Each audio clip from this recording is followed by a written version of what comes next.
Tudo bom, gente? Professor Ronaldo Faria. Hoje vamos dar continuidade à aula sobre a Primeira Guerra Mundial, falando do transcorrer dessa guerra e de suas importantes consequências. No primeiro momento, estabeleci algumas fases nesse conflito. 1914, os primeiros movimentos de exércitos.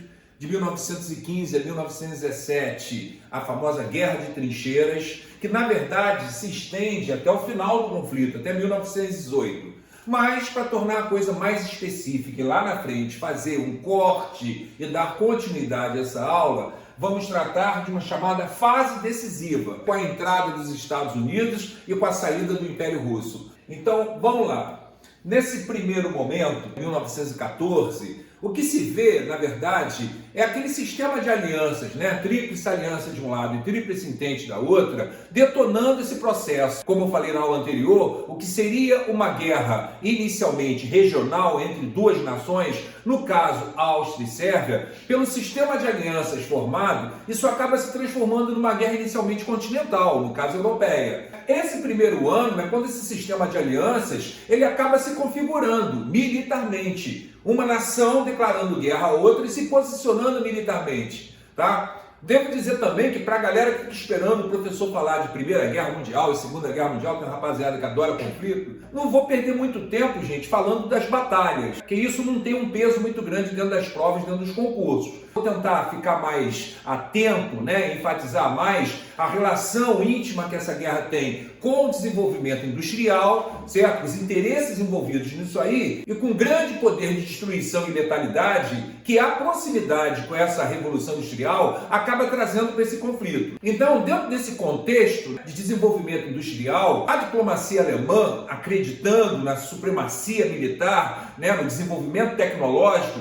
no qual estava calcado já seu exército, acreditava que resolveria essa guerra em alguns meses. Mas isso acaba se mostrando equivocado. E nesse primeiro momento, acaba se estabelecendo um equilíbrio entre as partes envolvidas. Passados 4 meses do início do conflito, as forças em lutas, elas se equilibram. E aí que vem, nesse caso, essa segunda fase da guerra, chamada de Guerra de Trincheiras.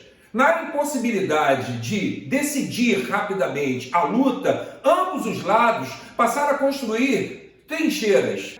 Eu acho que todo mundo sabe o que é uma trincheira, certo? Uma obra militar, normalmente valetas que chegam a estender-se por quilômetros, basicamente linhas paralelas onde esses exércitos se colocavam em confronto. Só que isso acaba estabelecendo uma guerra estática, uma guerra que não se decide, uma guerra que não avança. Eu coloquei aqui para vocês, olha lá, olha a imagem aqui, ó. Soldados entrincheirados, valetas para se posicionar, para se defender dos tiros de canhões, dos tiros de metralhadora. Lembrando, aquilo que já existia anteriormente, que você já vê em escala industrial na Guerra Civil Norte-Americana, nesse momento, no início do século, essa tecnologia vai estar matando mais ainda, destruindo mais ainda. As metralhadoras, os fuzis, os canhões foram aperfeiçoados. Sua capacidade de letalidade está ainda maior. Granadas de mão. Portanto, o bicho está pegando para aquele soldado ali que está na linha de frente. E o desespero desses caras nessa guerra de trincheira era enorme. Porque, como eu falei, era uma guerra que não se decidia. O camarada está ali debaixo de chuva, debaixo de neve. Às vezes ele está vendo um companheiro dele ali se decompondo, rato passeando, comendo. E o tempo passava, o Natal chegava, e o verão chegava, e a primavera chegava, e nada da guerra se decidir. Portanto,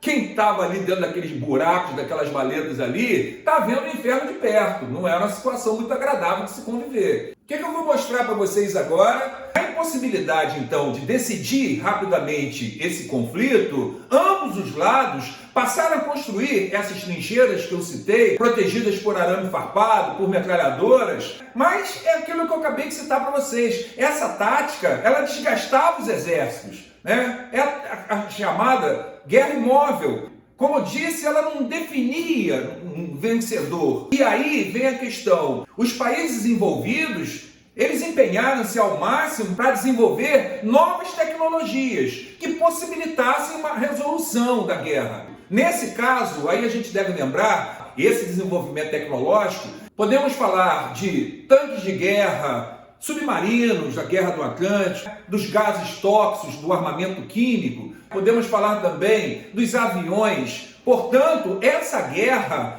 se ela está associada ao capitalismo, a esse desenvolvimento tecnológico, ela vai servir também de um grande laboratório para a indústria bélica mundial. E aí eu montei aqui alguns quadros para vocês notarem como, de repente, a capacidade de destruição e de letalidade cresce vertiginosamente. Então, dentro desse contexto de desenvolvimento tecnológico, eu vou procurar mostrar aqui nos slides essa nova tecnologia, esse aumento considerável dessa capacidade de destruição, dessa capacidade de letalidade, evidenciando que o desenvolvimento tecnológico, o desenvolvimento capitalista, ele vai utilizar a guerra como um verdadeiro laboratório para os seus interesses. E aí nós temos, como eu falei, a utilização de tanques de guerra.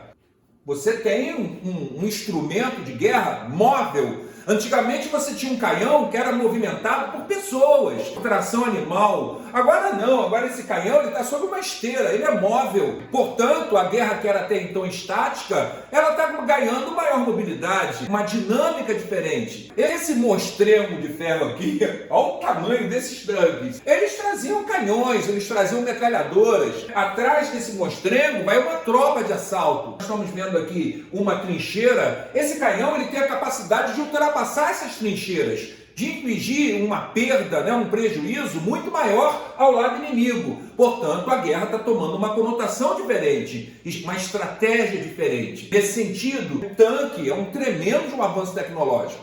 Olha lá, se eu falei que o tanque já traz uma dinâmica nova, aumenta consideravelmente esse poder de destruição, como um canhão móvel, uma metralhadora de alto impacto, aqui eu vejo também um fruto da engenharia militar que vai também, assim como o tanque, trazer uma nova dinâmica. A guerra que até então era estática através das trincheiras, com o avião, isso fica para trás, porque esse avião vai ter a capacidade de ultrapassar essas trincheiras, de agredir essas trincheiras. Alguns historiadores falam que o avião não foi usado militarmente na guerra. A própria imagem mostra o contrário. Houve sim. Você tem filmado algumas batalhas aéreas. Você tem o exemplo do Barão Richthofen, o famoso Barão Vermelho, um as da aviação alemã, e que comprova, portanto, a importante utilização dessa arma de guerra. E é impressionante você usar o avião como exemplo desse desenvolvimento tecnológico, se você lembrar que no início do século XX, Santos Dumont, ele primeiro faz festa quando consegue voar num balão dirigível. Ele faz festa quando consegue tirar por alguns metros de distância, alguns metros de altura, o 14 bis, voando sem ser uma catapulta como os irmãos Wright, certo? Um avião mais pesado que se eleva no ar. E décadas depois, esse avião ele já está sendo usado militarmente, ele é importante na estratégia de guerra. Portanto, a gente vê esse conflito gerar um tremendo desenvolvimento tecnológico que vai acabar levando à resolução da guerra. Olha lá, olha aqui a capacidade, olha o capitalismo, essa imagem aqui, moçada, eu acho que mostra a dinâmica do capitalismo. A produção já é em série, olha a quantidade de aeronaves que tem aqui. Aeronaves alemães. Você pega os aviões sendo rapidamente desenvolvidos dentro de um próprio conflito, num curto espaço de tempo. Se você pegar para o primeiro avião que foi usado militarmente para o outro que é usado na Primeira Guerra Mundial, você já nota um considerável desenvolvimento tecnológico. Vamos para outro. Olha lá, o tanque está na terra, o avião obviamente está no ar, então vamos levar tecnologia para os mares. E aí você pega a Alemanha usando uma tecnologia nova até então. Nem tão nova assim, porque uma tentativa de usar o submarino militarmente já foi feita no século XIX durante a Guerra Civil por parte dos sulistas, para furar o bloqueio naval imposto pelos nortistas.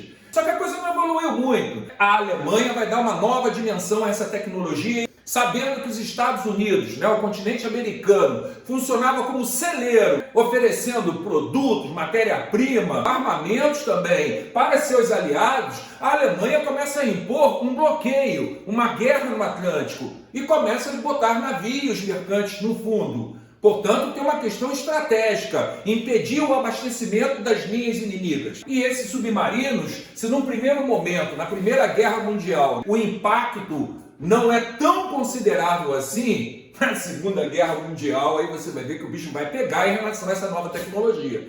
e mostrando também que eles não estavam de brincadeira. O que vem aqui? Deixa eu voltar, que dei mole aqui. Olha lá, olha o que vem depois. Até o coitado dos burros usavam máscara contra gases.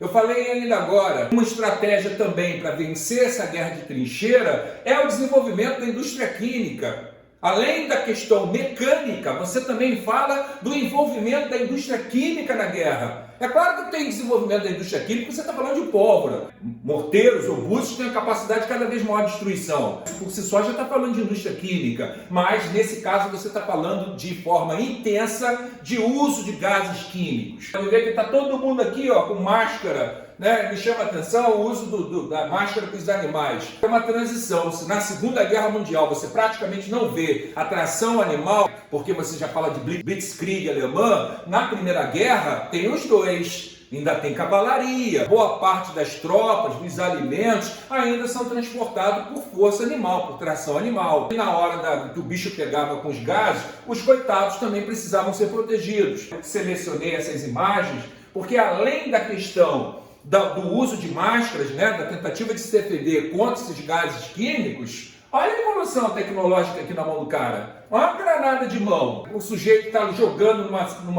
numa trincheira, uma granada de mão na frente contrária. Olha isso aqui, galera. Isso aqui provavelmente é uma metralhadora antiaérea. Olha o calibre dessa metralhadora. Olha aqui, cara. Olha o pente de munição dessa metralhadora. Olha o desenvolvimento tecnológico que já está envolvido nesse tipo de armamento. Isso chama atenção, sem dúvida nenhuma. Olha isso aqui, moçada. Olha o poder de destruição dessa metralhadora. Essa metralhadora deveria cortar alguém ao meio. Então, a primeira coisa que eu queria salientar, né, que eu queria chamar a atenção, é exatamente essa rápida capacidade de destruição, de letalidade, que essa imobilidade inicial trazida pela guerra de trincheiras faz com que as partes envolvidas corram alucinadamente atrás. Desenvolver tecnologia significa uma maior possibilidade de resolver esse conflito que já se arrastava de acordo com os seus interesses. Então, no primeiro momento dessa fase de trincheiras, vamos ficar por aqui. E na próxima aula nós falaremos da chamada fase decisiva. Lembra que eu falei para vocês? Na verdade, a guerra de trincheira ela se estende até 1918, mas pensando numa futura divisão da aula, eu estabeleci um marco em 1917 com a entrada dos Estados Unidos no conflito e trataremos dessa reta final da guerra. Tá bom, moçada? Espero que vocês continuem se cuidando. Valeu! Até lá!